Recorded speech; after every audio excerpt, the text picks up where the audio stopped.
नवरात्रि में किन किन बातों का ध्यान रखना चाहिए। 9 दिनों तक छौर कर्म नहीं करना चाहिए। छौर कर्म जानते हो? दाढ़ी बाल मूछ नहीं काटना चाहिए, नाखून भी नहीं काटने चाहिए, वरना जो नाखून काटकर भूमि पर गिराते हैं तो एक जगह हमने ऐसा पाया, वो नख भगवती के प्रसाद में गिरते हैं, इसलिए नहीं काटना चाहिए। छौर कर्म भी नहीं करना चाहिए। 9 दिनों तक अभक्ष भोजन तो वैसे कभी नहीं पाना चाहिए। जो भोजन करने योग्य नहीं है, मांसाहार है, तामसिक भोजन है, ऐसा भोजन तो जीवन भर नहीं करना चाहिए। पर भैया कम से कम 10-12 दिन तो छोड़ दो। नवरात्रि से दीपावली तक तो छोड़ दो। हमने कई जगहों पर देखा, आजकल दुर्गा के पंडालों के नाम पर चंदा वसूली की जाती और जबरदस्ती लिया जाता कि तुम्हें तो देना ही पड़ेगा वरना पिटोगे, गांव से बाहर कर दिया जाएगा। चंदा वसूली करते और 9 दिन तक दुर्गा दुर्गा, 10वें दिन समझ जाओ हम क्या कहना चाहे। हाँ, 9 दिन तक तो दुर्गा दुर्गा। और ये बात कहते हुए हमको बहुत लज्जा आ रही है कि हमारे ही सनातन धर्म के लोग ऐसा करते हैं। ये कोई मुसलमान या ईसाई नहीं करता, जो हिंदू कहलाते अपने आप को वही ऐसा करते हैं कि 9 दिन दुर्गा की आरती करते, 10वें विसर्जन के दिन मदिरा पान करके, मुर्गा मांस आदि का भक्षण करके विसर्जन करने जाते। ये हमारे सनातन का सबसे बड़ा कलंक है। और बुरा ना मानना, हमें जितनी दिक्कत मुसलमानों से नहीं है, जितनी ईसाइयों से नहीं है, उतनी दिक्कत इस प्रकार की पूजा करने वाले काल नेमियों से है। ये सनातन धर्म का ह्रास है। इसलिए नवरात्रि की उपासना करने वाले सुनो, 9 दिनों तक छौर कर्म नहीं करना, बाल नहीं काटना, नख नहीं काटना। 9 दिनों तक हो सके तो भूमि में शयन करना, जमीन में। 9 दिनों तक तीसरी बात का ध्यान रखना, अभक्ष भोजन नहीं करना। जो भोज्य पदार्थ हो, सात्विक हो सके तो फलाहार रहो। फिर भी फलाहार नहीं रह सकते तो पाव पर सात्विक पाव। चौथा नियम, 9 दिनों तक देवी मंत्र का जप करें। भगवती का मंत्र आता हो तो ठीक है, ना आता हो तो जय माता दी गाओ। और सुनो, भगवती भाव की भूखी हैं, श्लोक की भूखी नहीं है।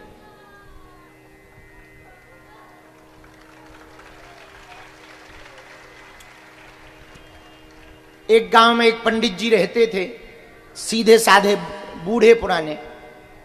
वो एक नदी के किनारे देवी का जप कर रहे थे तो उनका श्लोक शुद्ध नहीं था। तो नमस्तस्यै की जगह वो कहते थे नमस्तस्मै नमस्तस्मै नमस्तस्मै नमो नमः। कोई भी श्लोक, एक श्लोक है ना, या देवी सर्वभूतेषु शक्ति रूपेण संस्थिता नमस्तस्यै, तो वो कहते थे नमस्तस्मै नमस्तस्मै नमस्तस्मै नमो नमः। तो एक विद्वान पंडित जी खड़े थे, बोले वाह, शर्म नहीं आती आपको? इस प्रकार से आप बोल रहे हो, नमस्तस्यै की जगह नमस्तस्मै बोल रहे हो, नमः तस्मै बोल रहे हो, नमस्तस्मै बोल रहे हो। नहीं, गलत है, बहुत गलत है। पंडित जी बोले महाराज हम तो यही गाते हैं। बोले कब से गा रहे? बोले 80 साल हो गए। बोले फिर तो बहुत पाप का काम किया, तुम्हारे सब पुण्य चले गए। अब वो बेचारे रोने लगे, गिर गए। बूढ़े पंडित जी सीधे साधे। तत्क्षण दोनों के बीच में भगवती प्रकट भई, और जो विद्वान थे, ज्यादा संस्कृत झाड़ रहे थे, उनको डांट कर बोली सुनो, वो जैसा बोल रहा ठीक बोल रहा है। तो विद्वान पंडित जी ने कहा मां, आपका ये अर्थ का अनर्थ कर रहा। नमस्तस्यै की जगह नमस्तस्मै नमस्तस्मै कह रहा, स्त्री लिंग को पुल्लिंग बना रहा है। तो देवी ने कहा वो ठीक कह रहा है, ना तो मैं स्त्री हूं ना मैं पुरुष हूं, मैं जो जिस भाव से भजे मैं तो वही हूं। और हम तुम्हारे नमस्तस्यै में प्रसन्न नहीं हैं, लेकिन इसके नमः तस्मै में प्रसन्न हैं। अच्छा, इसका मतलब ये नहीं है कि तुम भी नमस्तस्मयी कहो, है? नमस्तस्यै छोड़ दो, है? भाव की बात है, क्योंकि भगवान कहते भाव का भूखा हूं मैं, भाव ही एक सार है, भाव से जो मुझको भजे सो भाव से बेड़ा पार है। इसीलिए भैया भगवती की उपासना जो करने वाले हैं वो नियम सुनो। चौथा, बीज मंत्र का जप करो। बीज मंत्र कौन सा?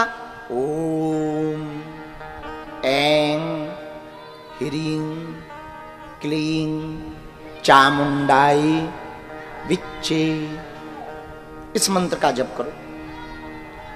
नहीं हो रहा है, ये बहुत कठिन है, सीधा सरल जय माता दी जय माता दी जय माता दी बोलिए, जय माता दी जय माता दी जय माता दी, चलो बुलावा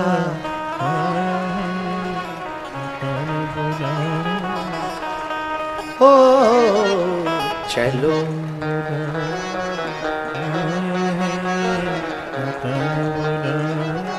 गांव की माताओं को मंत्र नहीं आते, पर वो माता के जगराते भजन गाते रहती। ऊंचे पर्वत पे ने दरबार लगाया है, चलो बुलावा आया है, माता ने बुलाया है। तो आपको यदि भजन आए तो भजन गाओ, श्लोक आए तो श्लोक गाओ। कुछ भी नहीं आता तो प्रतिमा के सामने बैठ जाओ, बस उनसे कहो मां हम कुछ नहीं जानते हैं, हम तुम्हारे पूत हैं, तुम हमारी मां हो, यही जानते हैं। बस इतने में ही भगवती भैया प्रसन्न हो जाए। मां को क्या चाहिए? मां तो ममता की मूर्ति होती है।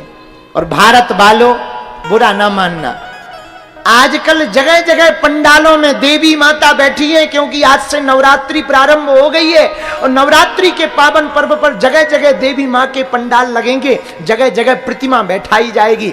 पर प्रतिमा में मां नहीं है, प्रतिमा में मां है। यदि तुम प्रतिमा में मां को खोजोगे तो ना तो तुम्हें दुर्गा मां के दर्शन होंगे, ना काली मां के दर्शन होंगे, ना विंध्यवासिनी के दर्शन होंगे, ना चामुंडा के दर्शन होंगे, ना चंडी के दर्शन होंगे, क्योंकि मां प्रतिमा में नहीं है, मां तो प्रतिमा में है। और नवरात्रि पर जितने युवान बैठे हैं, हम प्रार्थना करेंगे अपने साधकों के, खासकर जो साधना कर रहे हैं, एक बात तुम पक्की मान लो, यदि तुम्हारे चित्त में, दिल में, मन में, भाव में, स्वभाव में, तुम्हारी वाणी में दूसरी स्त्री के प्रति यदि आदर नहीं है तो तुम्हारी दुर्गा पूजा बेकार है। भगवती के लिए कुपुत्रो जायते पूत कपूत हो सकता, माता कुमाता नहीं हो सकती। लेकिन शास्त्र कहते यत्र नार्यस्तु पूज्यन्ते रमन्ते तत्र देवता, जहां नारी की पूजा होती वहां देवताओं का वास होता। क्यों? नारी निंदा मत करो, नारी रतन खदान, नारी से नर उपजे ध्रुव प्रहलाद समान। इसलिए मां भगवती की उपासना करने वाले जितने साधक हैं, एक बात और बोलें, इन 9 दिनों में तुम कोई नियम का पालन करो या ना करो, पर एक बात अपने चित्त में रख लो, तुम मां का बालक बनकर जियो। क्या बनकर जियो? जोर से बोलो। बालक बनकर के जियो, उनको मात्र रूप में देखो, बालक बनकर के जियो। यदि बालक बनकर के जियोगे तो नवरात्रि की साधना तुम्हारी सफल होगी।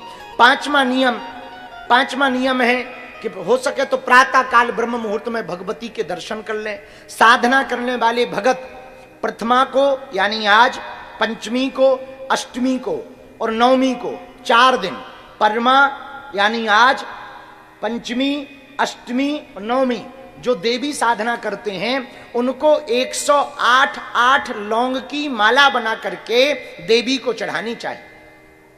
108 लौंगों की माला बनाकर प्रथमा को, पंचमी को, अष्टमी को, नवमी को किसी एक दिन या 4 बार 108 लौंग की माला बनाकर उसी माला से जय माता दी या ओम नमः चंडिकाय नमः ये मंत्र का जप या बीज मंत्र जो बोला वो या गुरु मंत्र का जप बोलकर पूरी माला का जप करके देवी को चढ़ा दें, फिर बाद में उसी माला को उतार कर अपने घर पर रख लें। सदैव देवी का वास तुम्हारे आसपास रहेगा।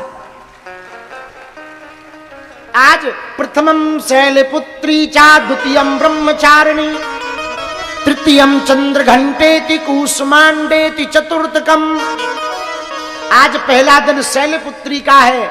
शैलपुत्री मां की उपासना करने वाले साधक सुनो, पहले दिन मां शैलपुत्री पर्वत की पुत्री की पूजा की जाती है। भगवती मां पराम्बा शक्ति पर्वत की पुत्री के रूप में है। उनकी पूजा किस भाव से करनी चाहिए? जैसे पर्वत अपनी बात के लिए हर परिस्थिति में अडिग रहते हैं, खड़े रहते हैं, चाहे आंधी हो, तूफान हो, पानी बरसे, पर्वत खड़े रहते हैं। वैसे ही साधक को भी पहले दिन शैलपुत्री की पूजा करके ये प्रण लेना चाहिए, पृथ्वी पलट जाए पर हम नवरात्रि का नियम नहीं छोड़ेंगे,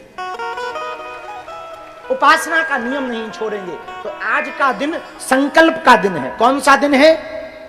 बोलो बोलो बोलो।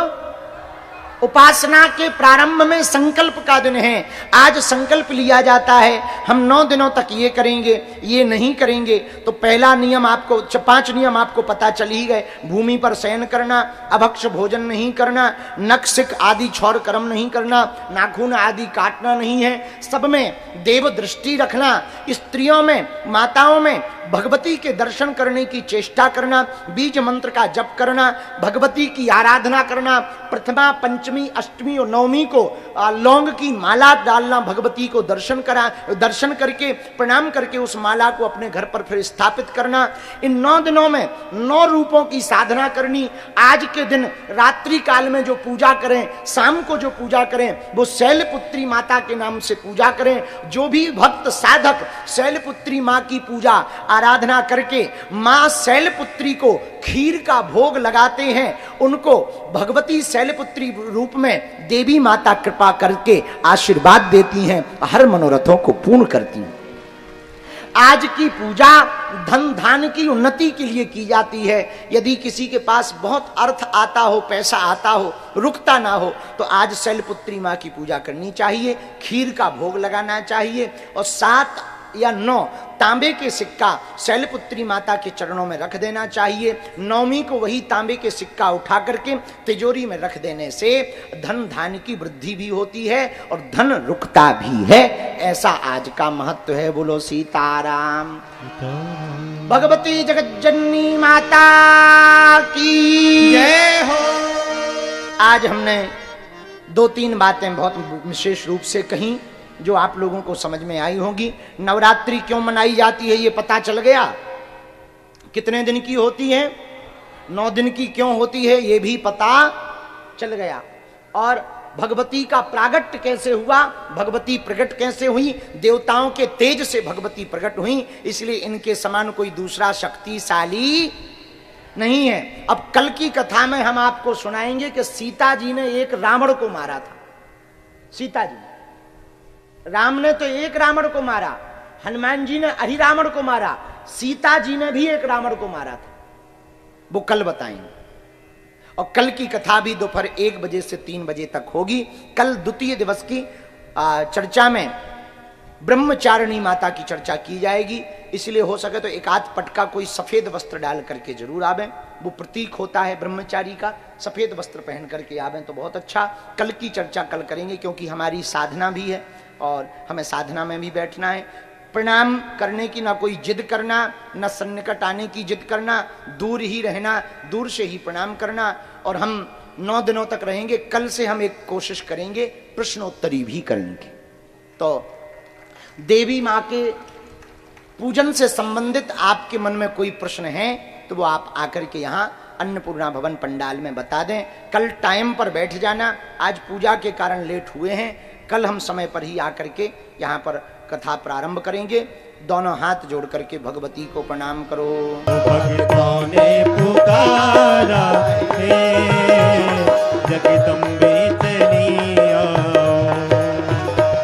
जगदम्बे चली आओ, जगदम्बे चली आओ, महारानी चली आओ।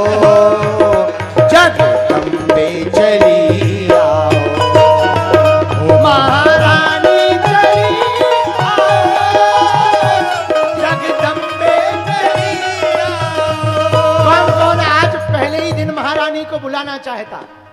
दोनों हाथ उठाओ, पक्का या कच्चा? जोर से बोलो ना। तो ताली कौन बजाएगा? पड़ोसी झूमते हुए।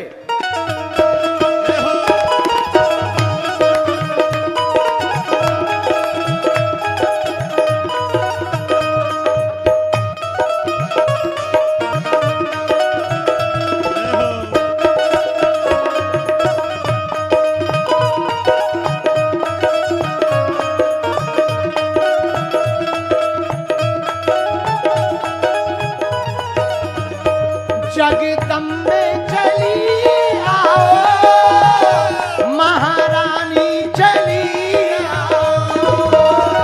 जगदम्बे चली आओ, महारानी चली आओ।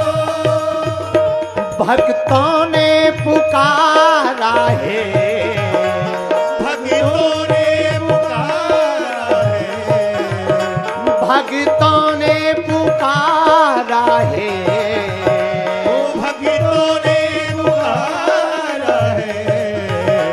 मेरे द्वार चली आओ, जगदम्बे चली आओ। मेरे द्वार चली आओ, जगदम्बे चली आओ। अम्बे चली आओ, जगदम्बे चली आओ। अम्बे चली आओ,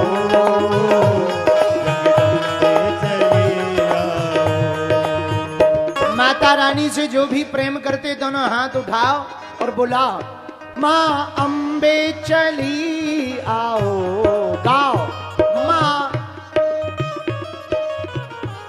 अरे ऐसे नहीं, जरा जोर से गाओ। माँ अम्बे चली आओ,